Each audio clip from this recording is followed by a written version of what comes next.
In this week's Blizzard news, we talk about a new mount you can purchase for World of Warcraft in the Blizzard store. Patch 5.2 hype is heating up. Learn what other foreigner is joining Stefano in GSL Code S. Diablo patch 1.07 is heading to the PTR. And what did Jay Wilson really mean when he said Diablo 3 was perfectly executed? Hey guys, welcome to the newest episode of Blizz Planet Weekly. All right, as always, I'm your host, Chris Arnone, getting all, beard-tastic up in here.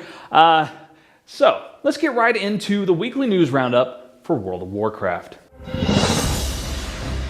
Here's the beef. So first up this week, the Blizzard store has a brand new mount available for you.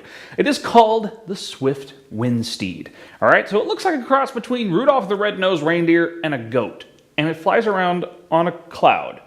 It's said to be one of the most rare and majestic beasts in all of Pandaria. Either way, if you want this Rudolph the Red-Nosed goat on a cloud thing, it'll cost you $25 right now. So go get it. I don't. It's really weird. Then patch 5.2 has a teaser release. Check it out.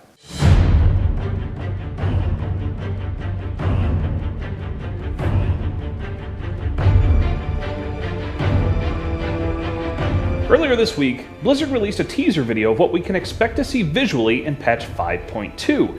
It showed off some of the new areas, potential dinosaur mounts, and what the last encounter with a Thunder King might look like. Some people are complaining that this video isn't up to the quality of past patch videos Blizzard has released. And we'd like to remind people that this is a teaser video and not the trailer that normally has animations, dialogue, and follows with the current story. We're still expecting that to happen before the patch releases.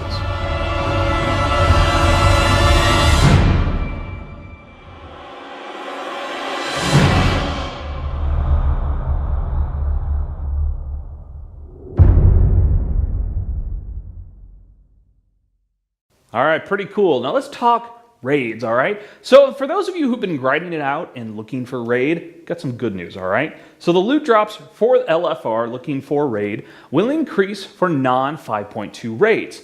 The bad news. Now, as of right now, the item level to enter these new 5.2 raids is currently set at 486. A little high. And odd considering that most of the items dropped pre-5.2 LFR top out at item level 483, so there's definitely a discrepancy there. And with no new 5-man dungeons to get the more casual players up to that 486 mark, how are players really supposed to get there? Now, there's some speculation this could just be a PTR thing, and that it will actually be lowered by the time 5.2 rolls out into the actual realms. New build is hitting the 5.2 test realms, for those of you in the know.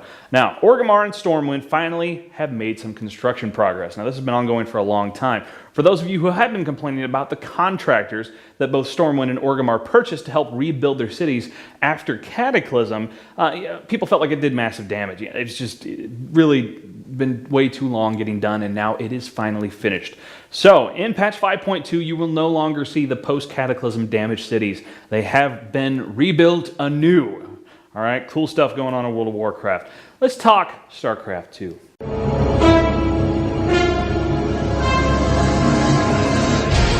You want a piece of me, boy? So GSL Code S is about to begin, and we have some more news about some foreigners. Now, Evil Genius's Huck has qualified for the tournament during the Ups and Downs qualifiers and is joining fellow Evil Genius's teammate Stefano as the only two foreigners in Code S this season. Now, Stefano, we talked last week, was already invited into Code S, didn't have to go through the Ups and Downs qualifier like Huck did. But it really makes you gotta wonder, how about that Evil Genius's curse now, huh? The only two foreigners going to Code S are from Evil Geniuses. I don't know, maybe Stefano broke the curse, something's going on. It's good stuff for that team. Now, let's finish off StarCraft by talking a little bit about Heart of the Swarm Beta Balance Update number 11. Check it out. In Heart of the Swarm news, we have a new balance update to the beta. Most of the changes in this update are for Terran, and the major two updates for them are, number 1, Reapers no longer require a Tech Lab add-on, making them faster to get out the door in the game. And number 2, Siege tanks no longer need an upgrade to enter their Siege mode, making tanks suddenly a lot more powerful earlier in the game. For Protoss, the Vortex ability that the Mothership has been removed from the game, while the Time Warp ability that the Oracle was given has moved to the Mothership core and the Mothership. Finally, the Zerg Infestor gets more nerfs as its fungal growth damage has decreased from 30 plus 10 versus armored to just 30. Stay a while and listen. So first up with Diablo news, we're going to talk PTR for patch 1.07. That's right, the patch is apparently pretty darn huge, so they're actually going to put it to a public test realm this time. Right now we have no word on when patch 1.0.7 will actually launch, what will actually be in it. We do know a little bit of things, from what we've seen and heard from different, forum community managers and developers talking just a little bit here and there. And of course, I'm sure there will be a developer blog explaining everything that's going to go in there. But here's the little bits we've overheard so far. We of course know there will be dueling in this patch. We talked about that last week. Death timers will be going away with this patch. Monks will be getting some big and meaningful changes to their skills, and then some adjustments will be happening to how the Nephilim Valor system works. So lots more information, of course, will be coming along for 1.07, and of course, the best place to hear about it right here on BlizzPlanet and BlizzPlanet Weekly. Now, we have all kind of heard from the very beginning that Diablo 3 will be going to consoles. All right? It's not really news. There's been a little more discussion about it, and yeah, okay, it's happening, but honestly, who cares? Y'all remember Diablo 2 on console, right? So, I'm just going to use this as a segue into something I'd rather talk about, which is Steam boxes. Now, some of you have probably been following the events going on at CES, the Computer Electronics, I don't even know what the S stands for, but it's basically where all the cool consumer electronics come out to play for several days out in Las Vegas. And the Steam boxes have been all over the place. A couple of prototypes straight from Valve. There's been like Alienware, XI3, all kinds of people showing off small factor PCs, gaming PCs that are meant to leverage Steam's new big picture mode. And this is certainly germane to talking about Blizzard. We're talking about bringing Blizzard into the living room. Now, granted, Blizzard games aren't really very controller friendly. I certainly wouldn't want to play World of Warcraft, any strategy game, including StarCraft 2, and definitely not Diablo 3 with anything but a keyboard and mouse. It's kind of how they're meant to be played. But still, I got a comfy couch, a 55-inch television, and a 7.1 surround sound system. It would certainly be nice. And I tell you what, I think these Steam boxes, as they're being nicknamed, are just going to change everything. I've seen a lot of people talking in video game journalism circles that this next generation of consoles will be the last one. They won't exist anymore. Tablets are taking too much of the market. Core gamers are much more becoming a niche market. And PC is there to pick up the pieces, especially if you have smaller PCs that can hook up easily to your televisions with wireless controllers and all the stuff that consoles are more traditionally known for. Plus they're PCs, so they do all the other cool PC stuff, and you can upgrade them. You don't have to, go 7 years with one machine with the same specs. I mean, that's unheard of in the PC world, but in consoles, that's what you have to do. So I'm really curious and following along with this, seeing how this is going to turn out, and come next fall, next holiday season, when supposedly these new consoles are going to come out, and they're going to be $400, $500, $600, what can I get for that money for a small factor gaming PC? Or better yet, maybe if I just take $500 and throw it into my gaming rig, what can I get out of that? We'll have to wait and see, but I really think that these Steam boxes are a massive, massive game changer.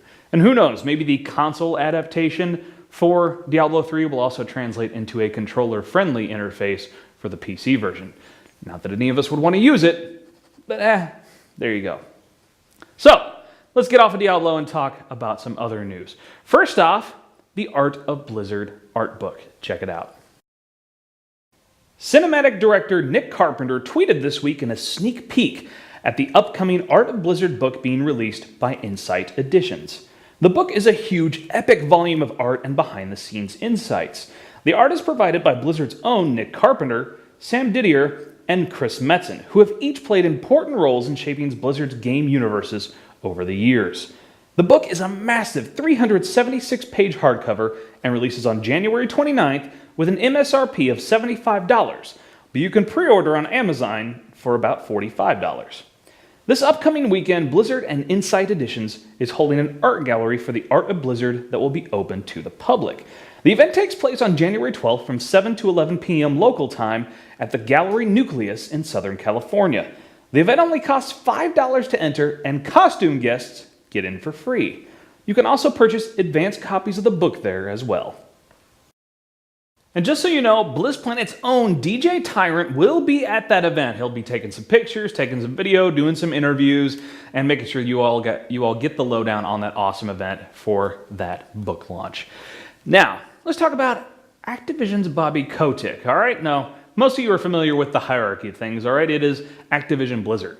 Really, though, it's Activision owns Blizzard, and Bobby Kotick is the CEO of Activision. Therefore, he, kind of oversees Blizzard, technically speaking, but not a lot of hands-on with, the goose that lays the golden egg.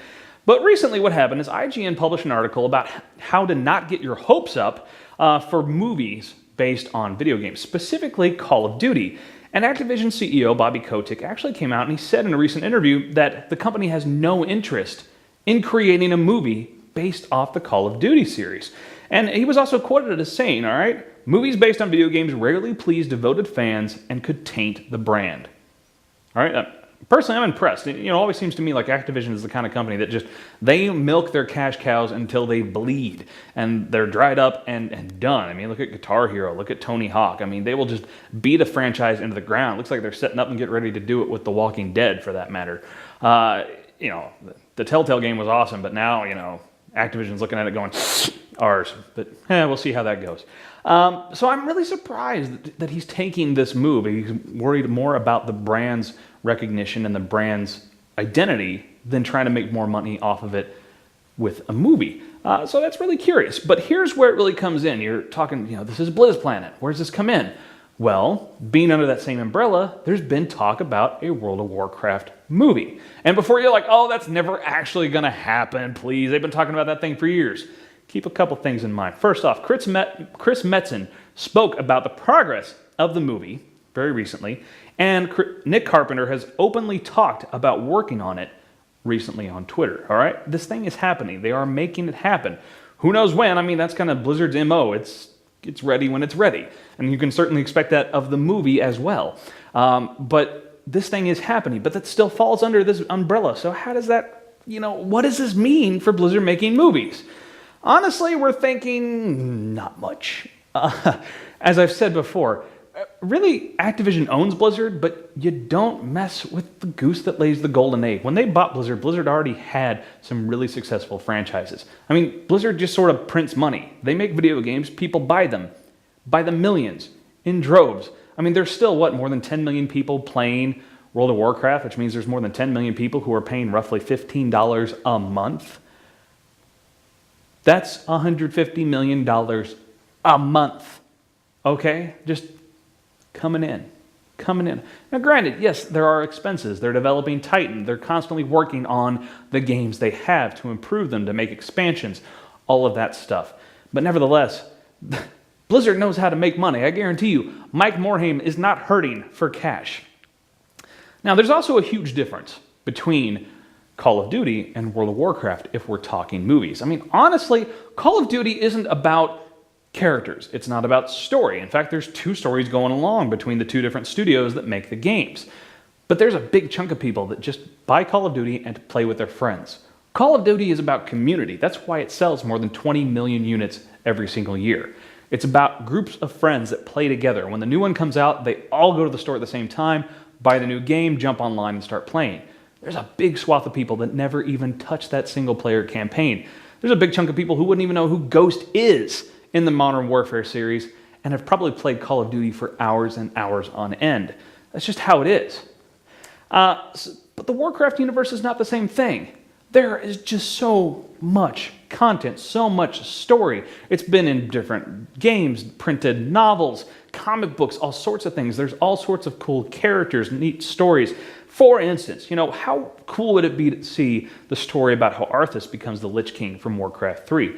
Or about the story of the orcs and humans way, way back in the first war with Medivh and the Dark Portal. I mean, there's just so much there that you can pull from and use. And everything you do in World of Warcraft is story-driven. Every raid, every instance, there's a story going along with it that drives the thing forward. It's not just the never-ending quest for better shit. Don't get me wrong, that's a big part of any MMO, but there's always a story there that's always going. So there's a really big difference. And so in the end, what Bobby Kotick says, of course, makes a lot of sense for Call of Duty. Maybe not so much for World of Warcraft, and ultimately it's hard to say how much control he really has over what Blizzard does. So now we're going to head into it, your favorite part and my favorite part, and at least for this week I'm going to keep the same name from last week because people actually seem to like it for once. So are you ready for it? The Blizz Planet Bitch Session.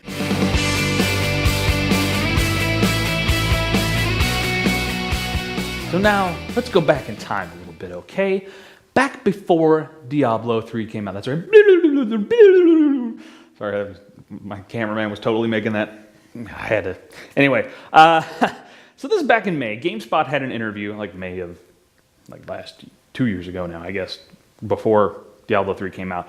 GameSpot had an interview they did with Jay Wilson. And he was talking about he believes innovation comes in perfect execution, and that Diablo 3 is a perfectly executed game. Keep in mind, like I said, this was before Diablo 3 actually launched. Now he says many people claim Blizzard games aren't innovative when they're released, that he uses StarCraft 2, World of Warcraft, and even Diablo 2 as examples of games that people say aren't very innovative. But Wilson comes back and says, here's the thing, a lot of people, when they think innovation, they look at one single big whoa thing that changes the industry, one thing. But he says the problem is sometimes you can have a game that has that one big whoa factor, but it just isn't a very good game. And so that's where they try to strike a balance, sort of. He says Blizzard's idea of innovation is to make perfectly executed games, which means making a game that's going to be fun to play and that people will continue playing for a long time. You got to say that's the one thing Blizzard is very good at. They make games that people just keep playing for like ever. I personally don't get it. I play lots of different games. That's more my style. But anyway, so talking about this interview that took place before the game. Why are we talking about a game? Why are we talking about an interview that was released before the game was even released? Well, recently it's been brought up in several places on the internet, including Reddit and the official Blizzard forums. And people have just been blasting Jay Wilson for thinking that this game was perfect and calling him arrogant for believing it. Examples, all right? So there's a forum post over on the official Blizzard forums. A user quotes a representative from Blizzard saying, "And just for the record, nowhere are we acting or pretending Diablo 3 is a perfect game." And then, of course, he inserts a clip from this video that shows Jay Wilson saying Diablo 3 was perfectly executed. Obviously contradictory. Community manager Veneris, that sounds like really something much worse than it is. Anyway, Veneris responded to this by saying that the perfectly executed quote is taken out of context a lot. But that it's more about Blizzard's design philosophy, and that it's about how they weigh the importance of innovation compared to the importance of perfect execution. So really, what we're talking about, really getting down to what Jay Wilson's talking about, is they're striving for perfect execution. We're talking about an interview he did before the game was actually launched, before all the issues that people have had, all the problems people have taken so much issue with. But really it means a lot to me that a company is striving for perfection. You look at so many licensed video games out there, especially ones based off like cartoons or movies. I've actually spoken with a guy who will remain nameless, who spent some time working for a studio that made video games based off cartoons, and they just didn't care about quality. The whole idea was to crank out the video games on a certain schedule because the TV studio was paying for part of the production, and they just wanted to crank them out as fast as they could. It didn't matter how good they were because they were shovelware. They were going to sell. Blizzard doesn't make shovelware. They're striving for execution. I think that counts for a lot. So let's compare the comments that were made back when this video first came out and the comments of today, talking about this video that's like a year and a half old at this point. In particular, there's an old Reddit thread. There's actually a link in the show notes. You can go check it out. And this person says the #1 upvoted thing on this particular thread, and I quote, "I fear people will twist or misunderstand him as saying innovation isn't good or D3 doesn't innovate." And that's obviously what people are doing right now. They're very much saying, oh, he said Diablo 3 was a perfect game, and it's not. Honestly, what game is perfect? I think perfection by its definition is unattainable. It's like absolute zero or a perfect vacuum. It doesn't exist. It can never exist. But like I said, the important thing is that they're striving for that kind of perfection. Now, other comments talked about at the time how this was a great down-to-earth interview, how it felt like Jay Wilson wasn't trying to sell you anything, he was just trying to talk about their design philosophies. And to me, this brings up two big problems, not just in video game journalism, the internet, everything. We live in this sort of soundbite-driven community, this soundbite-driven global community where we're looking for one thing that we can download a YouTube video, take the snippet we want, and use it completely out of context to support our point of view. Well, that's wrong. What matters is what they say in context, all right? The other problem is that I see, and I was a video game journalist for over a year, done some interviews with BlizzPlanet, and in a lot of those interviews, you got a PR guy sitting right there, unless it's like David Scott Jaffe, who just seems to say whatever the fuck comes into his pretty little head. But everybody else, there's a PR guy right there, waiting, to say, no, you can't ask that question, or, oh, no, he can't answer that question. And to have a down-to-earth interview, to have somebody answering honestly, that means a lot. But of course, there's always the problem. People are going to take it out of context. They're going to tear someone a new one for saying something honest, or maybe saying something in just slightly the wrong way, so we can take it out of context and skew it completely. So, why the big turnaround from before the game was released up until now? Well, number one, Blizzard didn't meet the expectations of their game. Granted, the expectations were stupid high. Everybody thought, Diablo 3, it's got to be 100% or 100 times maybe even better than Diablo 2 was at its height. And that didn't happen. And I don't know what people expected Diablo 3 to be. Apparently they expected to go buy this game and it would start doing their laundry, wiping their ass, and giving them orgasms whenever they wanted it. And it didn't do that. Sorry, it's a video game. It's not, it's not your 3 wishes from a genie. It happens. But Blizzard believed they released a good game, a great game, that it would meet all these customer expectations. Well, it didn't. But here's the thing. Blizzard has followed up. They have listened to what people have said. Now, granted, there's probably a whole new fiasco coming from the further delay of PvP, the elimination of Team Deathmatch. It is more problematic. It's not good stuff.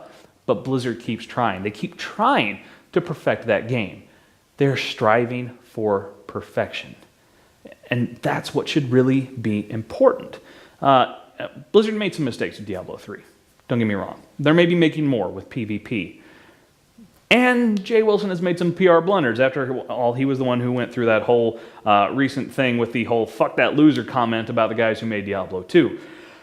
That was a big fiasco. But nevertheless, everybody's been coming at him with pitchforks and torches, and that's not necessarily the right way to go either. Do those pitchforks and torches, do they help you at all? Flinging harsh words at Jay Wilson, do they help you? Do they make the game better? Does bringing up old footage of a Jay Wilson interview, does that make Diablo 3 a better game? Does that help? How about maybe some constructive criticism? That's what Blizzard's listening to. People who have things that are good to say, actual improvements that can help Diablo 3. That's the thing Blizzard's looking for. That's the thing they're listening for. Those are the things they're implementing to make the game better as it goes along. Blizzard's already shown time and again they're willing to listen. So why don't we stop being assholes about all these things and give them something to listen to? Throwing stones at them, throwing cuss words and slur words and cursing their names, they're not listening to that. There's no point. They shouldn't have to. But they will listen to positive, constructive things that you have to say. So we're going to end with a question. We want to know, what are your thoughts on Jay Wilson's perfectly executed interview, all right? Do you think it still bears relevance to Diablo 3 as it stands today? Do you think it speaks instead much more to their development mindset of innovation versus making a good game and striving for perfection? Or was he really just arrogant and he already thought that Diablo 3 was a perfect game even before it was released, and he was obviously way off the mark? We want to know what you think either way. So let us know down in the comments, all right? We'll see you guys next week.